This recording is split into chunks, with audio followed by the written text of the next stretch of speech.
And we are live. Hello, everybody, and welcome to Forever Sports for the Wednesday lunchtime show. And lots to get to. About 24 hours away from Rassie Erasmus picking his Springbok, or announcing rather, his Springbok side to face France this weekend. And very interesting to see what that side's going to look like. We're expecting a potential century for ACCUSE, who is set to make his 100th appearance for the Boks on Saturday. Big question marks over the front row, set to pairing, lock pairing, for example, the 9-10 combo. In fact, there's actually questions kind of over everything besides probably the back three. The back three will be ACCUSE, Peter Steph, the Toy, Jasper Visa. Be very surprised if that would have changed, but everything else I think is pretty much up for debate, and that makes it quite exciting from a selection point of view. We're also very keen to sort of see what France looks like with quite a few injuries in and amongst the mix. Now, today we're talking a little bit about a article that, or a quote rather, to be honest, that Maxime Luchu said. We spoke about stealing the World Cup from France, and it was actually quite a cool quote from Maxime Luchu, and we're going to chat about exactly what he had to say, quite complimentary about the Boks themselves, and the whole concept of the Boks stealing the World Cup, which, first of all, he did say for a start, and it was quite an interesting couple of articles you actually saw from the French players about mentally what the kind of the game did for the French, and kind of why this is such an important game for them, and where they feel they really need to try and put things right. And it was interesting because you talk about all the different words that were said throughout that World Cup, for example, and even for example when Damien Delende came out saying that he didn't feel sorry for them that they got on. And and the fact that they felt that France had almost sort of stolen the bid from South Africa under some very dodgy circumstances, and they kind of felt that maybe it was a bit of revenge. We're going to talk about that. I'm going to talk about all the different mind games going into the game, and I think this is a much bigger game for France than it probably is for the Boks. Far more personal, I think. At the end of the day, we've got nothing really to prove. We won the World Cup. We got what we wanted out of it. We didn't, we've got nothing to sit there saying, oh no, we would have liked to have done this, would like to have done that. We went to France, came away with the trophy. So pretty happy days, really. France, however, disappointed, bombed out. And as a result, have got far more riding on the game on Saturday itself. And it's an interesting sort of sideshow really to the game this weekend, and I think that it's going to add to a lot of it. I mean, I think I always talk about the fact that narratives, and so I really enjoyed the kind of interview, and it's semantics at the end of the day. But it's really cool to see that there's a whole off-field aspect to the game this weekend, and it's not just another game of rugby, and it's not just just a test match between two nations, two decent nations, and who's going to be number one. That there really is a narrative building into the game itself. So please do smash like on the video. Please do subscribe to the channel as well. And let's get into the article, shall we? So this is what Maxime Luchu had to say about the situation. And he basically said that they're very much out to right the wrongs of 2023. In terms of them coming up short. And this is what he had to say, according to what he had to say to EPCR Rugby. He said, it was a massive defeat for us, the World Cup quarterfinal in 2023. For us, the French people, it's really stuck with us. It was our World Cup, and they came and stole it off us. It was such a great game. And he's not wrong. It was a phenomenal game. And, he very much acknowledges the fact that the Springboks deserved, well, not necessarily deserved, but played a really good game. But I think there was that sense of feeling that we stole it off them. And to be honest, I suppose kind of did, didn't we? To a certain degree, nobody's saying it was wrong for doing it, but it wasn't our World Cup to take, wasn't it? Everybody sat there saying that we weren't really the favourites going 2023 World Cup. We were kind of undercooked. It was, all set to be a France-Ireland final. That was kind of the thinking. We lost to Ireland. We had a couple of injuries, major injuries, like some Malcolm Marks, no Andre Pollard, no Lekanya, for example. So I think there was a sense of the French felt that they had a generational side at the time. They had a team good enough to win the World Cup. They had home ground advantage. They had everything they needed to go and win the World Cup. They had the World Player of the Year, who then got injured and came back.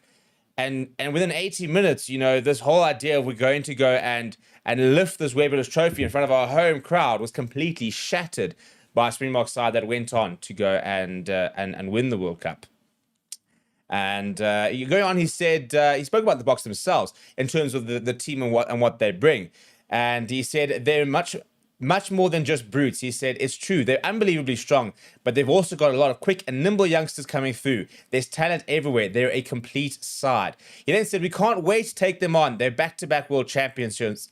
Everything's set up for a perfectly great game. I agree. I think this is really, really set up to be an absolute corker on Saturday, and I'm really looking forward to and I really hope that the French do come out firing and take some early shots. And I want to see the Boks being put under all sorts of pressure. I want to see us being fronted up in scrums. I want to see our lineouts under attack. I want to see line breaks being challenged by the French. I want to really see us being extended.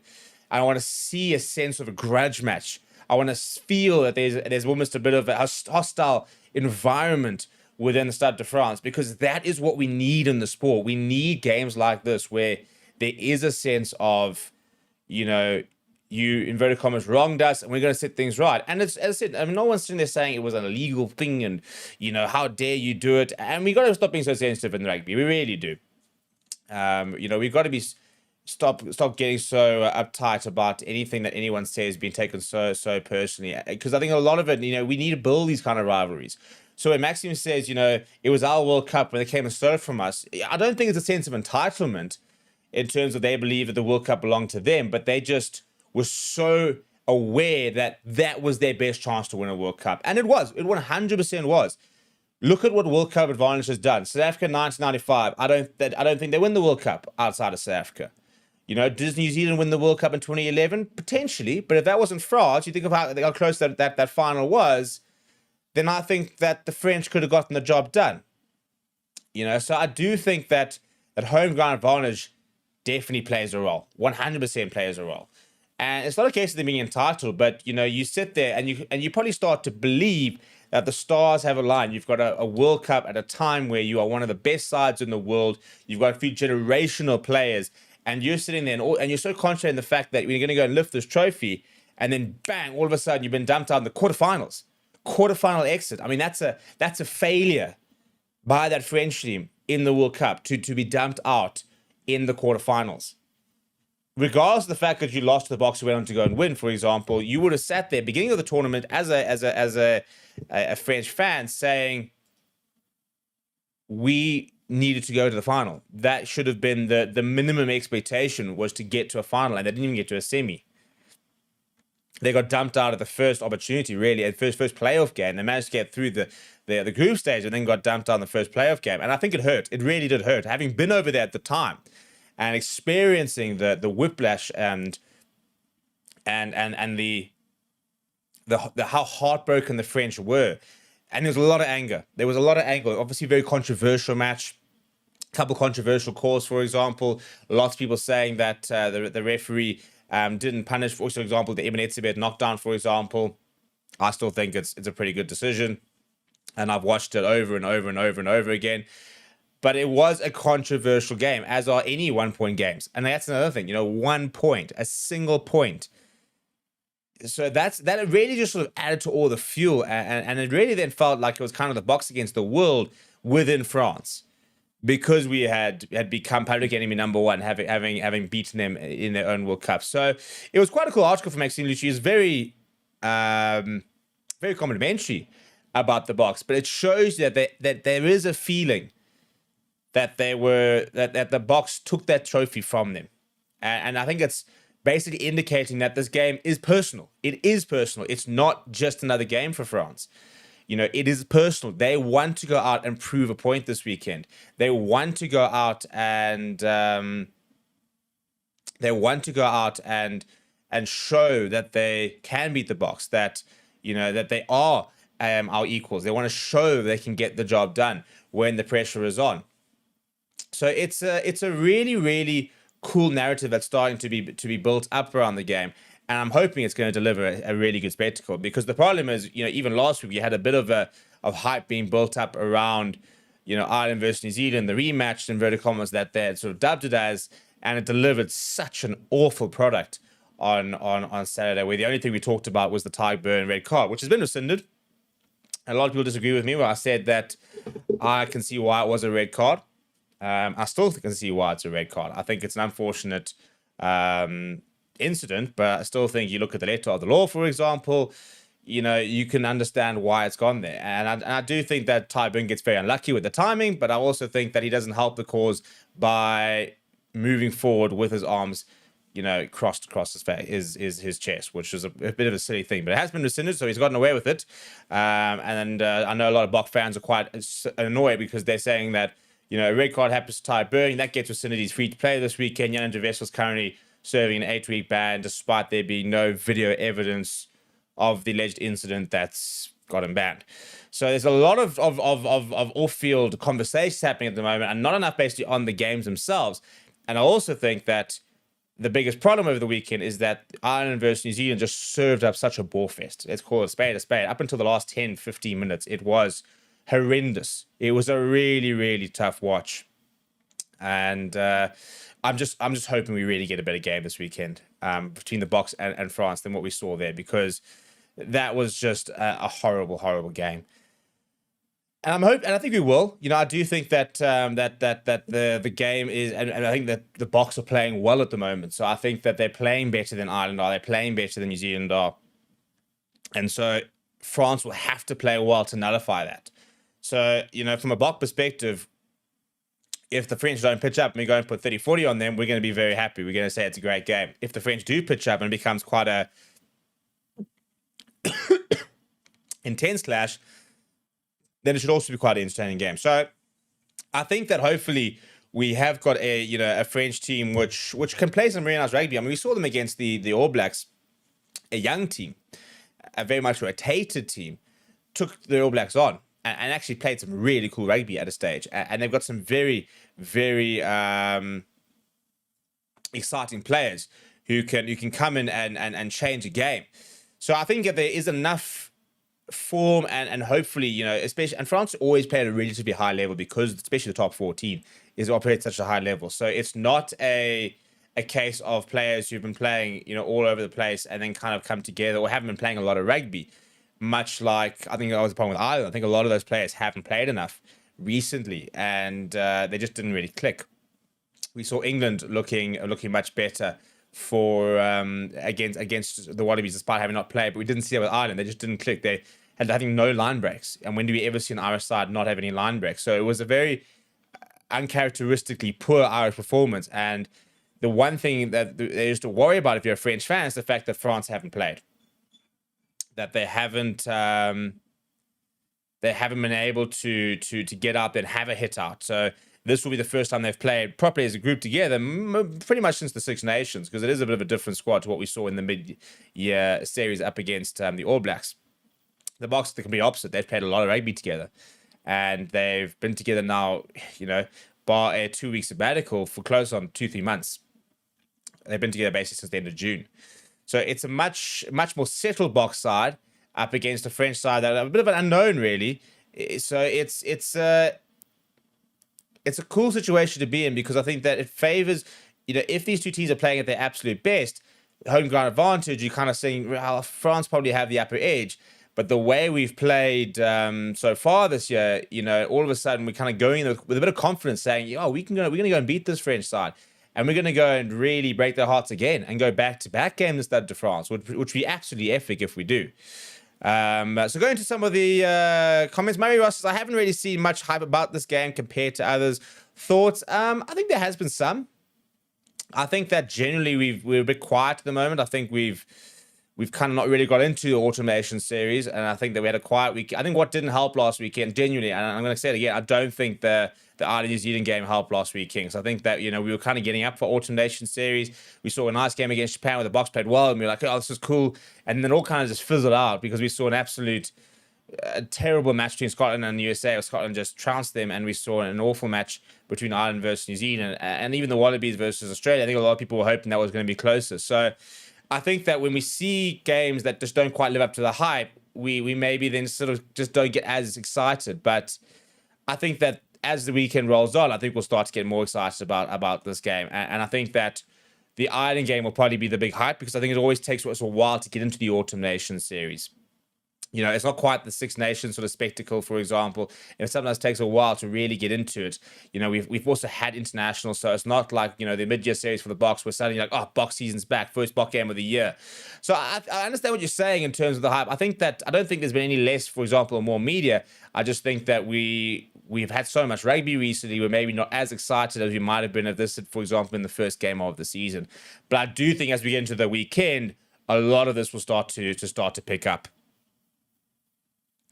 So Rochelle says, how can we steal the cup? Outrageous. Vincent says, home advantage is not entitlement to the World Cup. Christian says, first Murphy, now Byrne, not to mention the shenanigans Sexton's ban for 2023.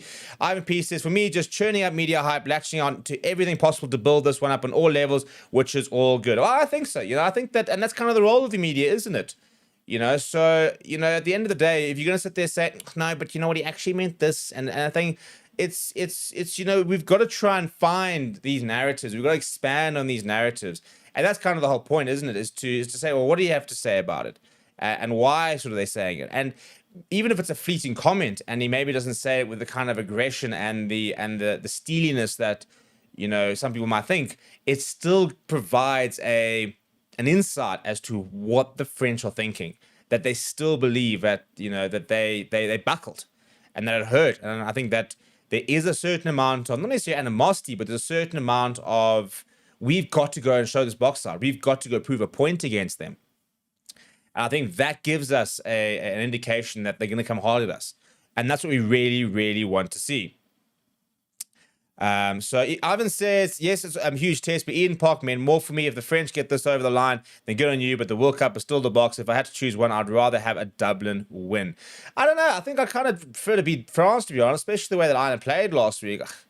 You know, I think this is still a bit more of a grudge match, but obviously for Ireland, we've lost. We should have beaten them 2-0 last year. Obviously a phenomenal drop goal towards the end. Shout out Jamie Osborne for breaking my heart. But I still think this is probably kind of the game I'd like us to win. Maybe a bit more. But welcome, at Kenneth, to the Forever Sports Members Club. I don't know why we don't have our animation. There we go. And if you'd like to become a member, please do consider joining. It is the pinned chat over there. We are trying to get 1.6 members per day, although we are a couple of members short so far this week. So we've got to try and catch that up. So if you are watching, please do consider becoming a member. It is a very nominal amount, and you get access to a couple of perks. We do, for example, a exclusive Q&A at the back of team announcements, as well as the player rating shows every week. And you also get a cool little badge next to your name. You get access to a whole bunch of cool little stickers and stuff like that. And the main thing is it really helps us up our coverage on the channel itself.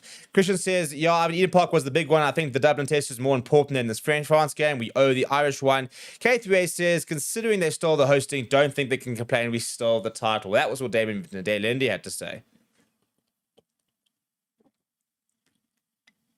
You know, if we go back to it, he basically said that he didn't feel sorry for France knocking them out. He said that the motivation that the Boks had is that they felt that the French had stolen the World Cup hosting from them. So there was a sense of this was personal for them in that respect. You know, that this was supposed to be played in front of our home crowd. You stole the opportunity for us to play, you know, at Ellis Park in the final and have our South African fans there witnessing this. You know, you robbed us of that.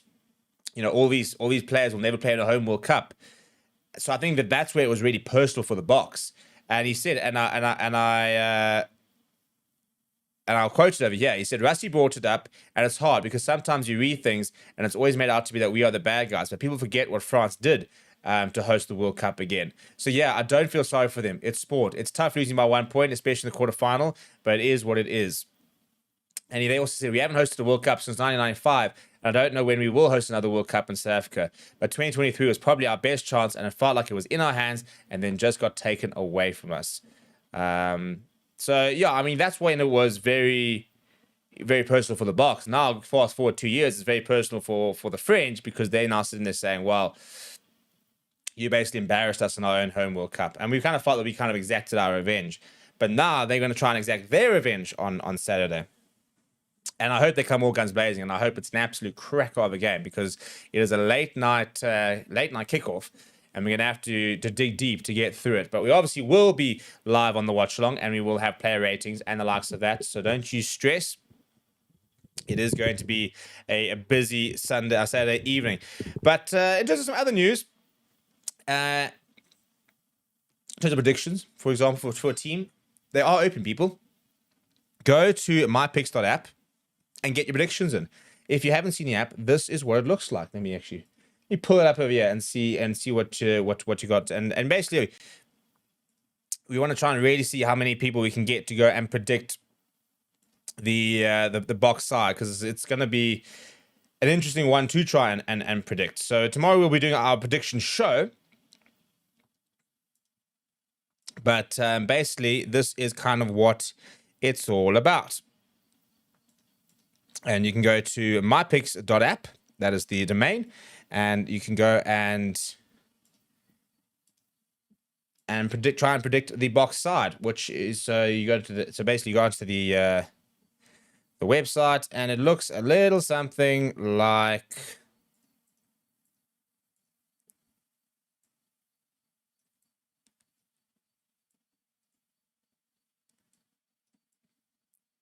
this. This is the MyPicks platform, so you can go over there and you can actually go and build your team, and you can see over there, for example, Asante Klabakanya in for Oxen Chair, and you can go across and add players to this to the team. So you can go and decide if you're going to put Thomas Dutoy in there, we're going to put Johan Krobler in there, we're going to put Wilco Low, we're going to have Eamon Etzbeth at 5 for chits and gigs, and you can go and build your side there on mypicks.app. So if you haven't already, first of all, why not? But go and check it out, mypicks.app. Go and register. Go and get your predictions in. And then tomorrow, when we actually get the announcement, it'll actually score your predictions, and you can go check how you did. So, for example, if you go look at the team leagues over here, you will see that there's a certain person that is leading the Springbok team predictor, and I tell you what, you'd be bold to go to take him on, because he evidently knows his stuff. Because the person leading the leaderboard is yours truly, Stevie P. There got 18 points last week with my team prediction, 11 players right, 7 positions right, and so the Freedom Sports community, by the way, which is what we're going to do our show tomorrow, end up with 12 predictions correct. So I want to see who of you guys have done your prediction. Do you reckon you can go and can you beat the master? I'm going to call myself that until somebody overtakes me. Can you go and beat the master at the team prediction? Have you gone and locked in your team prediction? Because, I need more competition here. I mean, 2 guys just behind me, but I've got a lead. At the end of the day, I've got an early lead. So go and get your predictions in. You can also go do your score prediction. And this is the platform we use to do our player ratings as well. So it's all there on mypicks.app. You can go and create leagues for yourself, for example. So team prediction leagues. So you can play against your mates and see who's the best person at trying to play Rassie Erasmus. You can do score prediction leagues for just the Bok games. You can do for all the other games. And we've got new sports as well coming as well. So people, we're trying to get, lots of times every day. We had about 16, 17 yesterday. So I'd love to get another 15, 16 today. So if you have not gone and signed up, go check it out right now. It's all free. There is a premium version, which has a couple of premium features, but it is in general completely free to play. And this is what we're waiting to see tomorrow. That big Springbok prediction for round 2 when we predict against for France. So that is coming up tomorrow. So if you haven't already, make sure you go and check out my picks and go and predict your squads and the likes of that. The referee, I actually had it somewhere here. I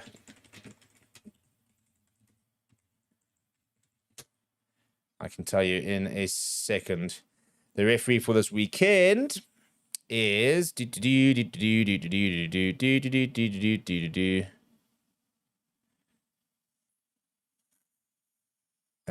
was a very long time ago, 2025, Movement Internationals.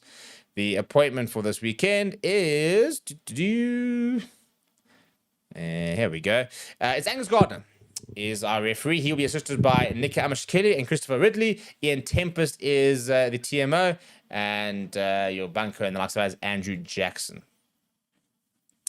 So yeah, it's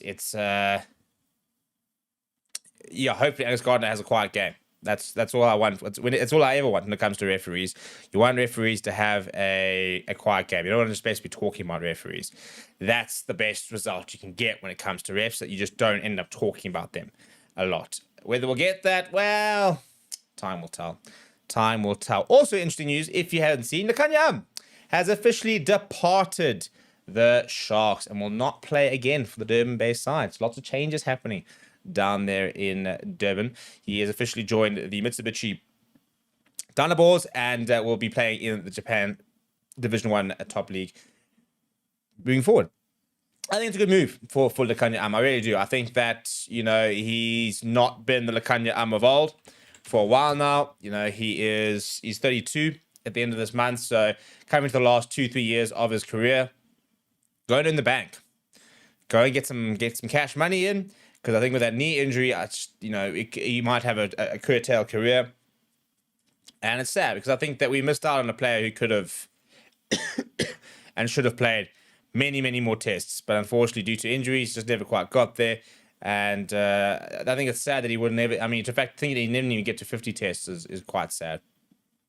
I don't know if we'll see him again for the Boks, But yeah, he's been a fantastic servant. So if that's what we got from him, well, you know what? He created one of the most iconic assists in World Rugby history. And he's also had years where he's been one of the best players in the world. So shout out to Lekanya. He was brilliant for the Sharks for years and years as well. Captained them as well. So he's been a really great service. And I'm glad he's going to go over and he's going to earn a bit of money and hopefully finish his career on his own terms. I think that's what I always also want to see from players is the capacity and the chance to end the careers on their own terms. Not players, for example, like a Brock Harris, who I was there actually when he walked off against Benetton. That was his last game. But Stephen Kitsoff, for example, didn't end his career on his own terms, and that's sad because it's a chance missed for these players who given us so much to be able to say, like a Dwayne Vermeulen. I mean, that's the way to go out. Francois Lowe, Beeson Tawira, your last game, you go win a World Cup and you say, thanks guys, that's me done. That's the way to go out. So I really hope that he might not be able to get that from I'll play for the Boks or I'll play in the World Cup, but that's my last game. But I really hope he goes over for Japan for a cup for a while and then manages to end his career on his own terms and say, cool, I've done what I wanted to do and now I've had enough. Contender says, I think the Bulls front row will be starting with Marks, Bowen, and Thomas off the bench. I'd be surprised if Malcolm Marks doesn't start. There we go. John in North Market with a couple of stats saying Angus Gardner has officiated 11 games with the Boks, 6 Bok wins to 5 defeats. So much for muchness, in fairness. Christian says, Laka Angus is decent. Yeah, I don't think he's the worst ref out there. I think there are substantially worse ones. I wasn't impressed with what I saw from Ewan Cross last week, to be perfectly honest. So, I think Angus Gardner's only a more seasoned one. I always try and look out for Luke Pearce. Always think that he's the one to go to. Who are other referees so far this thing? So yeah, we had Ewan Cross last week. Got Angus Gardner next week. Next week we've got James Dolman from New Zealand with Ben O'Keefe and Jamie Rosier. And Ireland we've got Matthew Carley. Yeah. Not my favourite. And then Wales, we've got Luke Ramos from France. And I don't think he's left us that much. So, much of a muchness. I'll tell you what I don't see a lot of is there's a stunning lack of South African referees involved. You've got Quinton Immelman and Marius van der Westhuizen on TMO duty, but I'm just seeing Morne Ferreira as one of the actual referees. And that's a bit of a problem, the fact that we don't have enough referees refereeing international games on the circuit at the moment. Because it is a big problem that we're just not producing good enough referees at the moment, which is obviously for our URC games as well, Currie Cup and the likes of that. We've got to make sure that we are exporting a good standard of referee. And I think that at the moment we're kind of buckling a bit with that. So we've got to try and improve that. We need to make sure we're not just exporting good rugby players, but also good good refs, good coaches, good official. I mean, not good official, but good physios, like that. Our rugby exports need to be bigger than just our players. Our rugby IP is really, really solid. And long may that continue. We're going to wrap it up there, people. We've had a good show here. Thank you, everybody, for jumping on. And we will be live this time tomorrow for our player prediction show before we will then actually see the team later on in the afternoon. We'll obviously also be live on Friday. So lots to look forward to throughout the week. Please do smash the like on the way out. Please do subscribe to the channel as well. Thank you very much for watching. My name is Steve, and I'll chat to you guys soon. Also, please do consider joining the members club. Big shout out to ACCUSE for becoming our member of the day. We need at least another member of the day. So please do consider becoming a member.